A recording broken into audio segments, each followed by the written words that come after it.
نحمده ونصلي على رسوله الكريم أما بعد أعوذ بالله من الشيطان الرجيم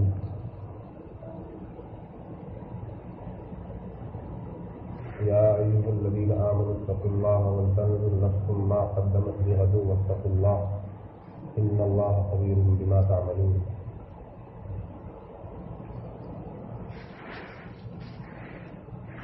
صدق الله العظيم.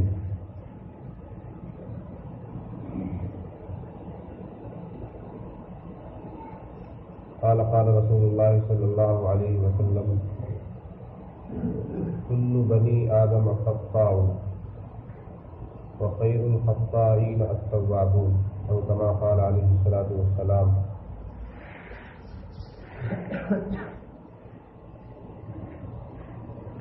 محترم دوستو،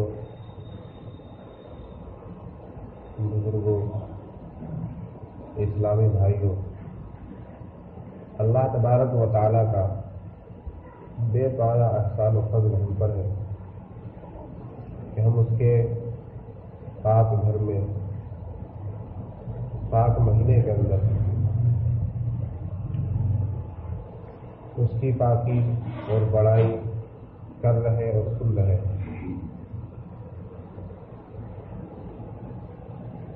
آج مجھے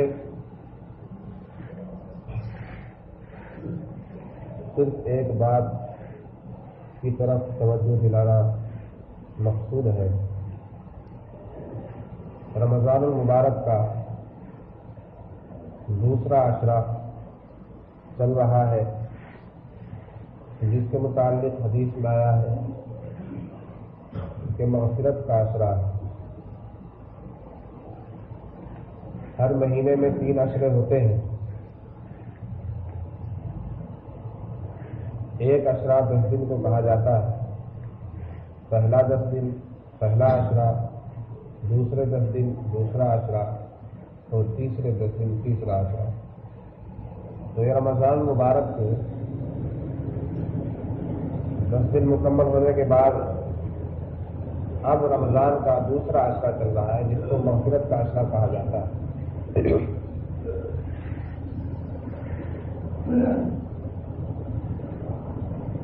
یعنی اگر کسی نے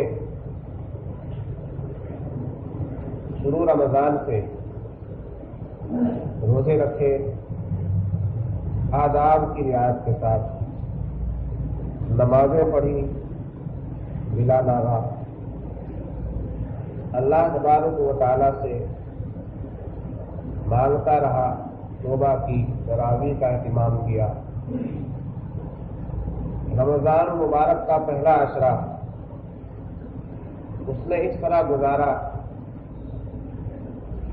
کہ غفلت نہیں برتی، گناہ نہیں کیا، فرائض میں کوتاہی نہیں کی، تو اب اس کے لیے دوسرا عشرہ مغفرت کا عشرہ ہے. اگر وہ دوسرے عشرے کو بھی اسی اہتمام کے ساتھ گزارتا ہے تو انشاءاللہ تبارک و تعالی اس کے لیے مغفرت کا فیصلہ اللہ تبارک و تعالی فرمائیں گے.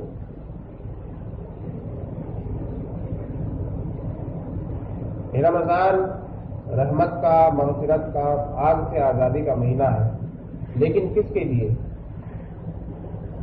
جو رحمت کا طلبگار ہو، مغفرت کا خواستگار ہو، آگ سے آزادی چاہتا ہو اور آگ سے خلاصی کے لیے اللہ تبارک و تعالیٰ کے سامنے روتا گڑگڑاتا ہو، اپنے گناہوں کی معافی مانگتا ہو، اپنے معاصی پر توبہ کرتا ہو، اسی کے لیے یہ رمضان رحمت، مغفرت اور آگ سے آزادی کا مہینہ ہے. ہر کسی کے لیے نہیں. ایک آدمی کے لیے رمضان غیر رمضان برابر ہے. وہ روزے نہیں رکھتا، غیر رمضان میں بھی نہیں رکھتا، غیر رمضان میں نمازیں نہیں پڑھتا، رمضان میں بھی نمازیں نہیں پڑھتا، تو اس کے لیے کوئی وعدہ نہیں، کوئی رحمت کا مہینہ نہیں، کوئی مغفرت کا مہینہ نہیں. بلکہ حدیث میں آیا ہے، حضرت جبرائیل علیہ السلام نے بددعا فرمائی اور آپ صلی اللہ علیہ وسلم نے منبر پر چڑھتے ہوئے آمین کہا کہ ہلاک ہو وہ شخص جس نے رمضان مبارک کا مہینہ پایا اور اس کی مغفرت نہیں ہوئی، یعنی اس نے رمضان کو رمضان کے طور پر گزارا ہی نہیں، غفلت کے ساتھ، گناہوں کے ساتھ، معاصی کے ساتھ بے پرواہ ہو کر رمضان گزار دیا، تو اب اس کے لیے رحمت تو رحمت، ہلاکت کی بات آئی ہے، اور اس شخص کو ڈرنا چاہیے جو رمضان میں بھی اللہ کا نہ ہو کر، رسول کا نہ ہو کر، دین کا، اسلام کا نہ ہو کر زندگی گزارتا ہے۔ دنیا کے 100 بکھیڑے ہیں، اور جب تک آنکھ بند نہیں ہو جاتی اس وقت تک دنیا ساتھ رہے گی، دنیا کے 100 جھمیلے ساتھ رہیں گے، اس میں رمضان غیر رمضان کی کوئی قید نہیں، صبح و شام کی کوئی قید نہیں۔ آدمی صبح سوچتا ہے شام کو فری ہو جاؤں گا، لیکن شام کو بھی اسے فرصت نہیں ملتی، شام کو سوچتا ہے صبح فری ہو جاؤں گا، لیکن صبح کو بھی اسے فرصت نہیں ملتی، اور فرصت نہیں مل سکتی اس وقت تک جب تک آنکھ بند نہیں ہو جاتی، موت کا فرشتہ سر پر نہیں کھڑا ہو جاتا۔ اس لیے دنیا کے بہانے کر کے، کاروبار کے بہانے کر کے، دنیا کے جھمیلوں کے بہانے کر کے، گھر کے اور باہر کے بہانے کر کے رمضان کو رمضان نہ سمجھنا بہت بڑی کوتاہی ہے، بہت بڑی غلط فہمی ہے اور ہلاکت کی بات ہے۔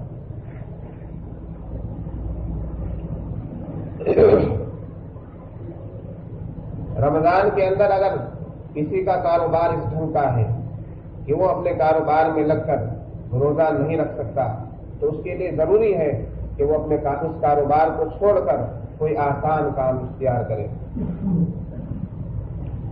ایسے کاروبار کو چھوڑنا، ایسے کام کو چھوڑنا لازمی ہو جاتا ہے جو روزے کے لیے مانے ہو، جو روزے کے لیے رکاوٹ بن رہا ہو۔ آدمی روزہ تو چھوڑ دیتا ہے لیکن اپنے کام کو چھوڑنے کے لیے تیار نہیں۔ کس قدر ہلاکت اور کس قدر محرومی کی بات ہے۔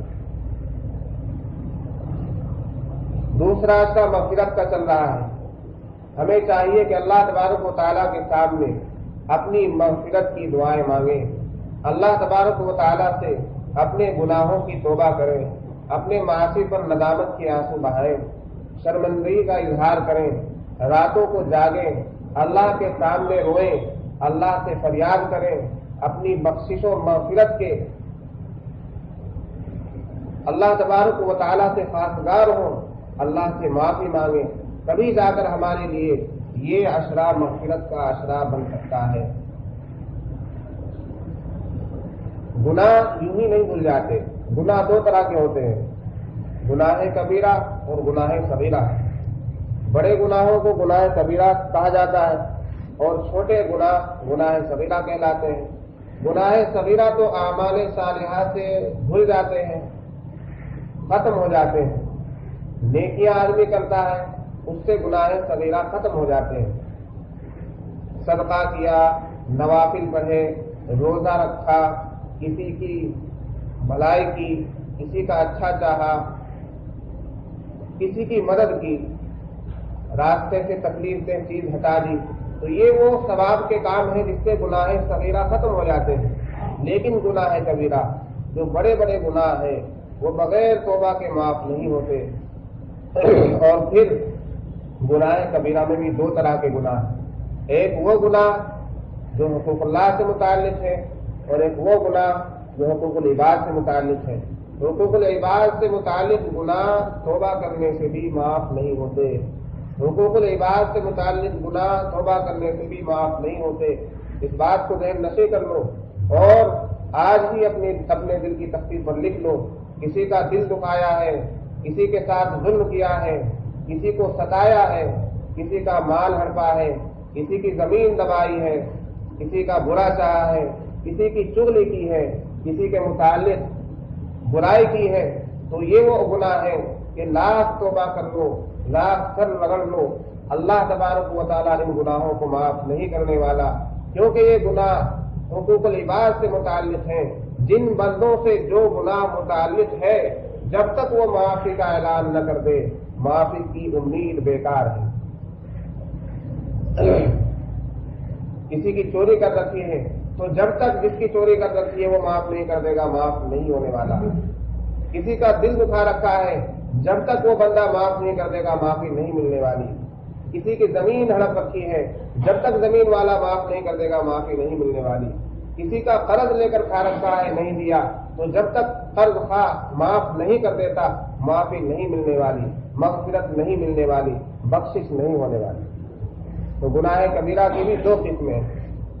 ہاں اللہ سے متعلق جو حقوق ہیں, عبادات میں کمی ہے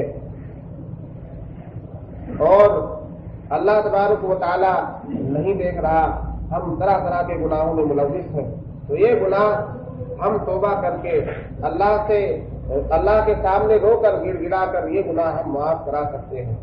ہاں پھر حقوق اللہ میں بھی جو فرائض ہیں وہ توبہ سے معاف نہیں ہونے والے. جو فرائض ہیں مثلا روزہ فرض ہے, ہم نے فرض روزے چھوڑ رکھے ہیں, فرض نمازیں چھوڑ رکھی ہیں, زکوٰۃ ادا نہیں کی ہے, تو یہ وہ گناہ ہے کہ توبہ سے بھی معاف نہیں ہونے والی. جتنی نمازیں چھوٹی ہوئی ہیں بلوغ سے لے کر سن بلوغ سے لے کر اب تک کی جتنی نمازیں چھوٹی ہوئی ہیں, ہم لاکھ توبہ کر لیں ایک نماز بھی معاف نہیں ہونے والی. ہر نماز ادا کرنی ہوگی تبھی جا کر اللہ تبارک و تعالیٰ کی طرف سے مغفرت کا اور بخشش کا اعلان ہوگا.